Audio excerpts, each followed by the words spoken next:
Assalamualaikum warahmatullahi wabarakatuh. Alhamdulillah wassalatu wassalamu ala rasulillah.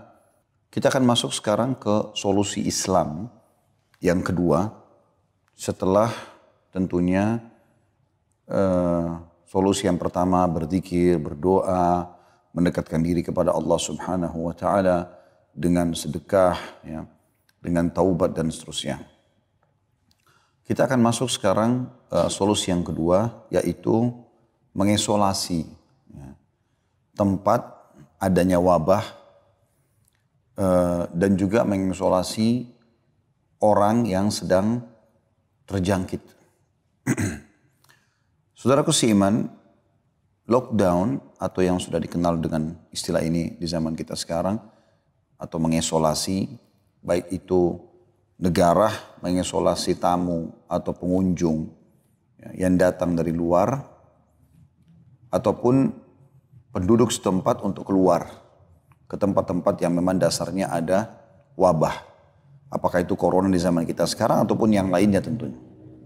Dan itu beranjak daripada hadis Nabi alaihi salatu wassalam yang sudah menyampaikan kepada kita 1400 tahun sekian yang lalu.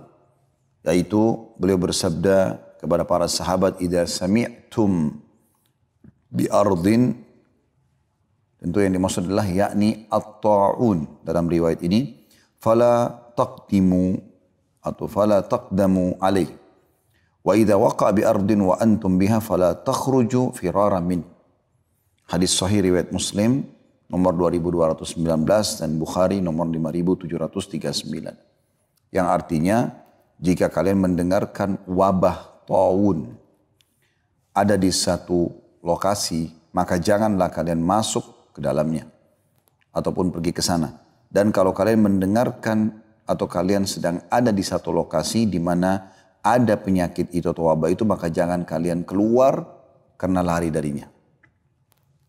Tentu ulama menjelaskan masalah hadis ini, mereka menyimpulkan bahwasanya adanya karantina, adanya isolasi, ya, adanya pembatasan gerak-gerik, baik itu individu-individu yang sudah tertimpa atau terkena wabah ataupun lokasi-lokasi.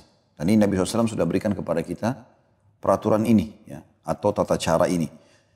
Dan pernah juga Nabi SAW menjelaskan di dalam hadis-hadis juga yang sahih, diriwayatkan Bukhari nomor 3474, An-Nasai dalam Sunan Kubra nomor 7527, Ahmad nomor 26139, di mana Aisyah radhiyallahu anha bertanya kepada Nabi SAW, anit ta'un, tentang ta'un, wabah. Wabah ini tentu ada yang mengatakan dia pes, ada yang mengatakan kusta, tapi intinya adalah dia umumnya wabah. Fa akhbaraha an-nabiy sallallahu alaihi wasallam أنه كان عذابا يبعثه الله على من يشاء فجعله الله رحمة للمؤمنين فليس من عبد يقع الطاعون فيمكث في بلده صابرا يعلم أنه لن يصيبه إلا ما كتب الله له إلا كان له مثل أجر شهيد atau أجر الشهيد.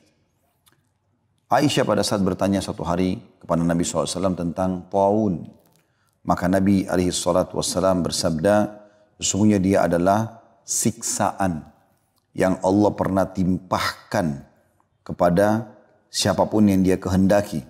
Dalam riwayat lain dikatakan telah ditimpahkan kepada umat sebelum kalian.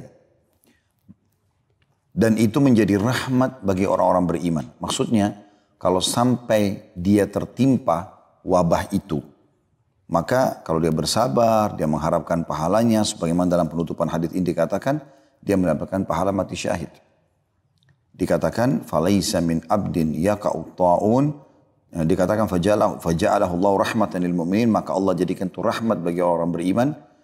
Sebabnya karena kalau dia tinggal di negerinya dalam kondisi dia bersabar dan dia tahu tidak mungkin dia ditimpa sesuatu kecuali yang sudah Allah takdirkan, kecuali dia akan diberikan pahala syahid. Ya. Jadi penjelasan hadis ini tentang masalah orang muslim pun bisa kena. Satu sisi. Sisi yang lain juga menggambarkan bahwasanya taun atau wabah ada Dan itu takdir Allah subhanahu wa ta'ala. Orang mukmin bisa menerimanya masalah itu. Dan di sini ada hadis yang menjelaskan, atau dari hadis ini juga diambil seperti bersambung dengan hadis yang sebelumnya. Seakan-akan orang yang terkena memang tidak boleh keluar dari tempat yang dia berada. Jadi sebenarnya posisi negara menahan para pengunjung tadi sebagaimana saya bahasakan, atau membiarkan penduduknya atau masyarakatnya untuk pergi ke satu wilayah yang memang dikhawatirkan ada wabah ini, atau apalagi kalau sampai dipastikan, kemudian juga bisa terjadi antara satu wadah, ya, rumah, lembaga dan seterusnya, kalau memang ada di situ, maka tidak boleh tentunya kita sengaja mengunjunginya, apalagi kalau sudah jelas-jelas ada wabahnya. Dan ini yang saya lihat sudah sangat bijak tentunya pemerintah-pemerintah dunia, termasuk pemerintah muslimin dan juga para ulama berusaha untuk menyampaikan kepada umat, kalau para ulama dan juga para pemimpin negara kepada masyarakat atau penduduk negaranya masing-masing, kalau harusnya seseorang itu mengisolasi dirinya, ya, terutama sekarang kalau di Indonesia kebanyakan 2 pekan ke depan sambil melihat perkembangan, ya. Sampai kita tahu ada perintah secara khusus semalam untuk menunda sholat Jumat. Bahkan semua jenis ibadah dari semua agama pun dianjurkan untuk tidak dilaksanakan dulu dalam keramaian. Semua itu sebenarnya masuk dalam makna ini, atau dalam makna hadis ini.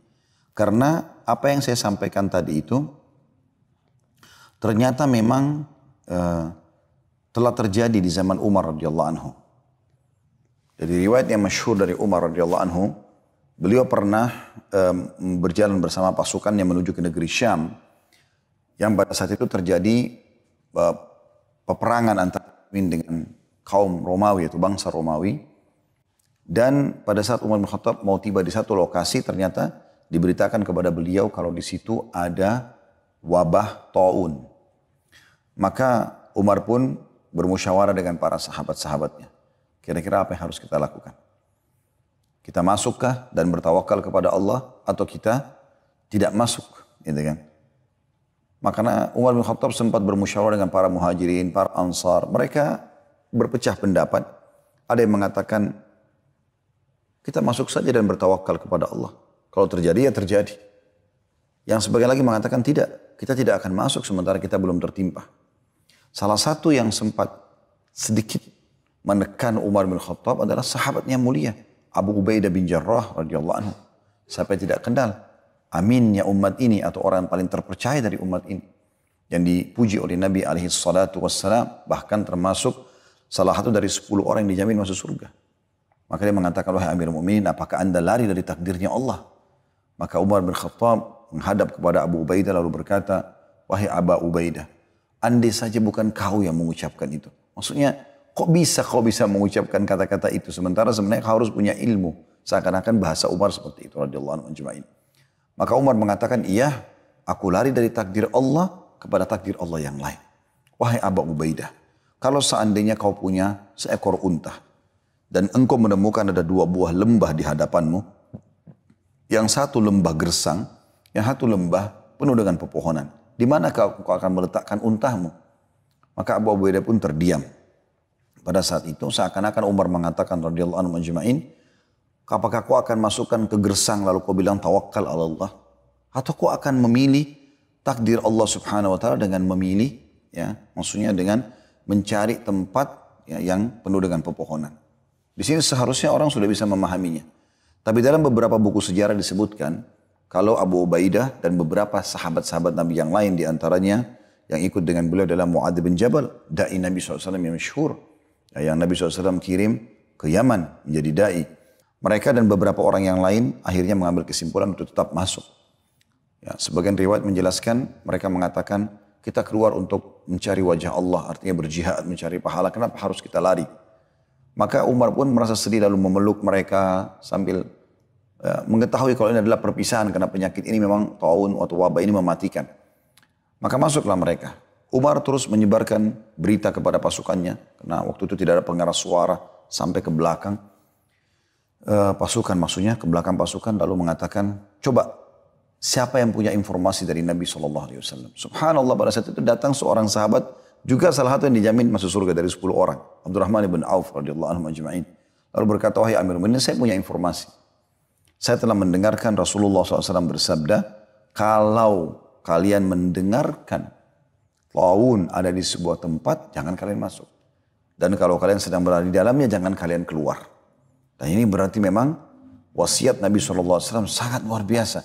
Bagaimana kita tidak boleh sengaja menjerumuskan diri kita pada wabah, ya, atau kecelakaan, atau fitnah, atau apa saja yang bisa menjelekkan nama kita.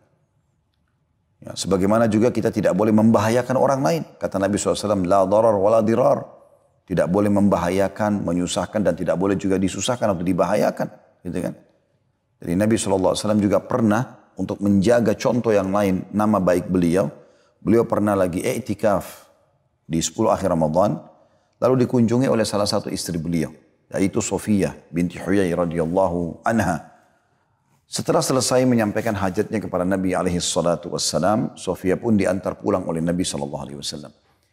Sementara lagi jalan menuju ke rumah, padahal rumah Nabi SAW tidak jauh dari masjid. Rupanya ada 2 dari orang Ansar, tiba-tiba saja mengikuti Nabi SAW dengan langkah yang dipercepat. Maka apa kata Nabi SAW dalam hadis Bukhari Muslim? Ala rizkikuma. Pelan-pelan aja kalian. Innaha Sofiyah binti Huyai. Ini adalah Sofiyah binti Huyai. Maksudnya dia adalah istriku, gitu kan. Seakan-akan Nabi SAW mengatakan, jangan kalian curiga.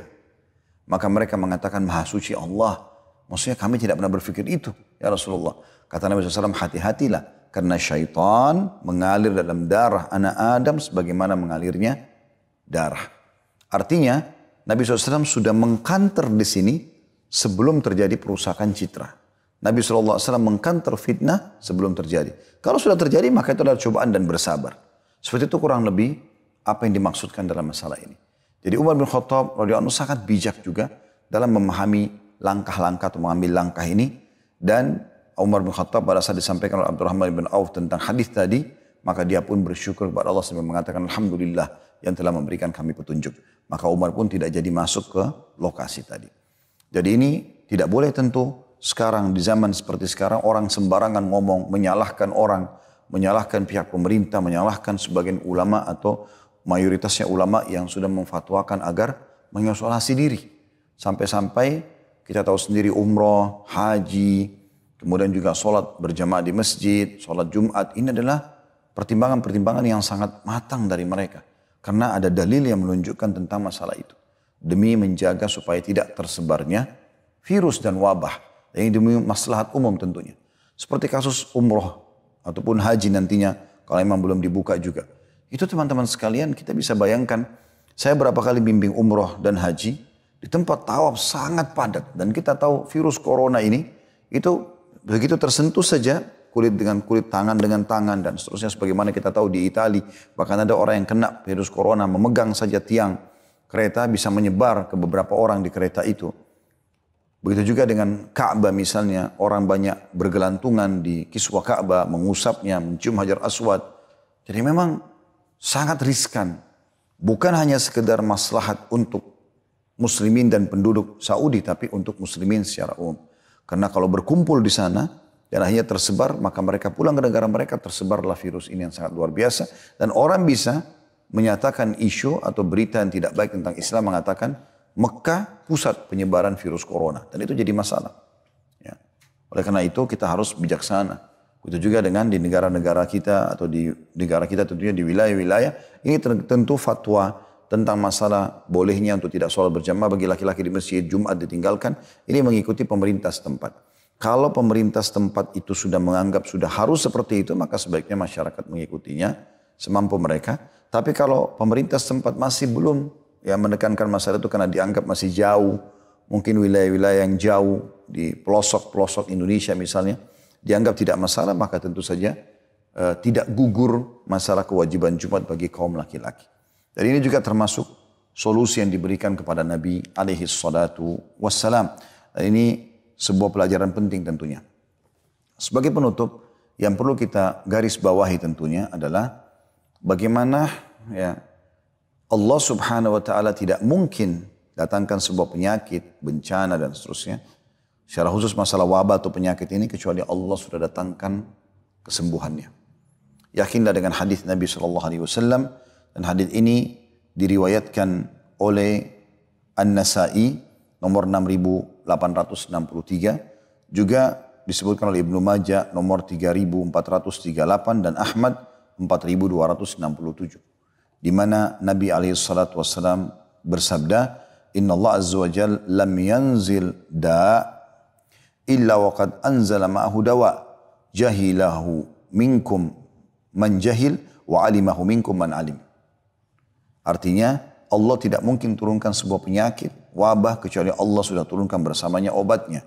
Maka difahamilah oleh orang-orang yang memahami itu dan tidak difahami atau dibodohilah atau menjadi bodohlah sebagian orang yang tidak mempelajarinya atau tidak memahaminya. Artinya pasti akan ada obatnya. Pasti akan ada obatnya. Dan ini adalah salah satu solusi dari cara atau solusi untuk menghadapi corona. Ya, setelah kita sebutkan yang pertama adalah zikrullah, berdoa, mendekatkan diri kepada Allah SWT, sedekah dan seterusnya, termasuk taubat. Dan yang kedua adalah bagaimana mengisolasi ini tentunya. Ini insya Allah yang kita bisa sampaikan pada part yang ketiga ini. Dan kita akan lanjutkan insya Allah di part selanjutnya. Di yang keempat insya Allah kita akan bahas tentang solusi yang ketiga dalam Islam. Dan ini juga yang seharusnya dilakukan. Sangat berhubungan tentunya dengan apa yang sudah saya letakkan di depan saya ini. Yaitu adanya beberapa produk-produk yang alami di mana Nabi SAW memerintahkan kita untuk mengkonsumsinya agar yang belum terkena penyakit ataupun wabah mereka tertingkatkan ya kekebalan tubuh mereka sehingga bisa menangkal penyakit, wabah dan seterusnya. Dan bagi yang sudah kena juga tetap bisa menjadi obat. Dan insya Allah kita akan mulai nanti dengan sebagaimana sudah saya perlihatkan tadi di pertama, dengan biji yang penuh dengan berkah, yaitu habbatu as-sauda. Ya, dan insya Allah kita akan rincikan nanti apa itu habbatu as-sauda dan bagaimana sejarahnya, serta juga seperti apa kandungan khasiat yang ada padanya, dan juga mungkin tata cara mengkonsumsinya, yang insya Allah mudah-mudahan itu akan bisa membantu saudaraku seiman untuk menangkal dengan izin Allah Subhanahu wa taala penyakit ataupun wabah. Karena Nabi SAW sudah bersabda, habbatus sauda dawa'u likulli da'in lassam. Biji hitam itu adalah obat untuk semua penyakit kecuali kematian. Begitu saja saudaraku seiman, semoga bermanfaat apa yang kita bahas ini. Dan sampai insya Allah ketemu lagi di part yang keempat atau episode kita yang keempat. Dan semoga Anda bisa mencerna dan mengambil manfaat dari apa yang kita sampaikan tadi. Saya sengaja membagi menjadi beberapa bagian agar mudah dicerna dan juga mudah untuk diamalkan. Subhanakallahumma bihamdika asyhadu an la ilaha illa anta astaghfiruka wa atubu ilaik. Assalamualaikum warahmatullahi wabarakatuh.